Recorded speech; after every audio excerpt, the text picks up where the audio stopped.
काय शांताराम, काय चाललं हा? कापूस तर लय फुटलं बाबा तू आणि लयच कापूस दिसू राहिला. हा, अरे कवा येतो यातून घे ना बाबा, खाली पडल्यावर याचा तू का? नाही ना अण्णा, याचाच आहे कापूस, पण ते कसं आहे बयाच भेटा ना बाबा. बयाला 50 रुपये 60 रुपये धडा म्हणले तरी येईना नाही बया. बया म्हणते 70 द्या 80 द्या. अरे याची कापसाची एवढे भाव बी नाही ना. सरकार भाव वाढा ना कापसाचे, आणि बया म्हणते 100 द्या 80 द्या. कुठून द्यायचे मग 100 आणि 80? अरे बाबा यातून घे, 10 एक शिल्लक दे बाबा. पण कसं आहे खाली पडल्यावर मग ते पैसे बी नाही यायचे ना, कसं आहे नुकसान होऊन जाईल ना. 60 नाही येत असेल तर 70 ना घेऊन टाक. आम्ही नाही आणले होते का? आम्ही 70 रुपये धडा दिला ना बाबा, 70 रुपये धडा चालू आहे आता. जाऊन दे ना 70 रुपये, पण घे ना बाबा, काढून घे ना एवढी कापस. हा बरं अण्णा, ते तुमच्या इथं आलते त्याला सांगा बरं. हा, 70 रुपये देऊन टाकू आपण त्याला. त्याला सांगा आपल्या द्यायचं म्हणा, उद्या कापसाला 70 रुपये देऊन टाकू आपण त्याला. बरं बरं, मी सांगतो, पण 70 द्यायला लागेल बरं का तुला. कसं आहे मग ते बाय हमेशाचे आपल्याकडे हमेशा येते ते.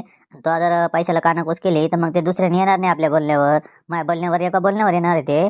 मी फक्त सांगून देतो, 70 रुपये धडा देऊन टाकतो त्याला. हो ना अण्णा, 70 देतो ना मी. तुम्हाला माझ्यावर भरोसा नाही का आता? 70 देतो सांगितले ना, 70 देऊन टाकतो. यातून झाली का मग कसं राहील मार का, खाली पडल्यावर आहे ना मग बेभाव देईन ना बाबा.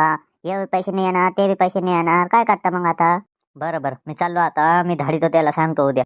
काय हो बाई, बाबा म्हणला लय कापूस फुटेले, 70 रुपये धडा लय कापूस फुटेले. आणि तर कापूस होईना बाबा. हा, येऊन फसलो का आपण? कापूस जर फुटेल नाही का, मी कापूस दिसू राहिले इथं. हो ना, मी तुला सांगितलं होतं बया का कापूस फुटेल हे का नाही. तुला सांगितलं लयच कापूस फुटेल 70 रुपये देऊ राहिला म्हणे. आणि चल म्हणे. आला आता इथं पाहिलं तर इथं काहीच दिसेना बाबा. हा, पहिली येतनी झाली वाटतं, हे दुसरी येईन, आपल्याला म्हणलं पहिलीच आहे म्हणे. हो ना, मला वाटलं अण्णा म्हणले का लय कापूस फुटेले आणि 70 रुपये देऊ राहिले. आपण असं कसं आहे, आपण अण्णाच्या इथं हमेशा जातो. अण्णाच्यावर भरोसा केलं बाबा, अण्णा माणसाकडे आलं. हा, आता कसं झालं माहितीये का, आता आपल्याला धोकंच झालं. काय करता, आले तर आता करण्याचे ना. खाली जाता येत नाही आता घरी. हो ना, मी पट्ट्या पट्ट्या आणले. मी म्हणलं चला पट्ट्या पट्ट्याला काम येईन, पैसे सुट्ट्या लागेले. म्हणलं चला तुम्ही कापूस चला. आता काय इथं काय धडा भर होईना, 2 धडे होईना बाबा. मामीने येत राहिलं म्हणलं घरी इथं कापूस नाही काही नाही, माहेर 50 100 रुपये किलो होत नाही बाबा. आणि तो म्हणलं कापूस आहे, मी चालले मला घरी सोडून बा.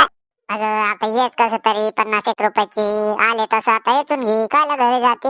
हेच हेच गपचूप ग, गपचूप येत घरी जायला गाडी नाही. संध्याकाळी गाडी येईन त्या बाबाच्या, आता हेच गपचूप.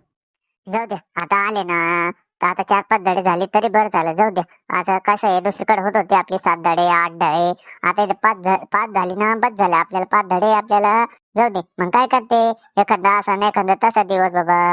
नाही नाही, त्या बाबाला म्हण बरं, त्या बाबाला म्हण कापूस जादा नाही आणि कापूस जादा नाही तुमचं, ह्याचा 100 रुपये धडा द्या म्हणा आम्हाला. 70 पळवत नाही म्हणा, 70 नाही पळवत, 100 द्या म्हणा आम्हाला. अरे 100 कायचे, ते 70 देत नव्हतं म्हणते, 70 बी देत नव्हतं. ते 70 केले इकून तिकून, 100 कायचे देणार ते. हा, तुला 100 नाही देत बाई, ते 100 देत नाही, आपण नाही बोलणार बा. जाऊ दे. का हो, तुम्ही म्हणले का लय कापूस फुटेले तर कापूस दिसना. आम्हाला 100 रुपये धड्याने द्या आता तुम्ही. 70 रुपये धडा पुरवून राहिले नाही बरं का, आम्हाला 100 द्या तुम्ही. बापरे मित्रांनो, कापसाला खर्च येऊ राहिलं 5,000 आणि कापूस झाला 3600 रुपयाचं. मग आता कसं करायचं बरं? हा, 100 रुपये धडा मागू राहिले बाया आणि कापूस झाला 3600 आणि खर्च आला 5,000. आमच्या चॅनलला सबस्क्राईब करा, लाईक करा आणि शेअर करा बरं का. कापसा तुमची यत्नी झाली का, कमेंट मध्ये सांगा बरं.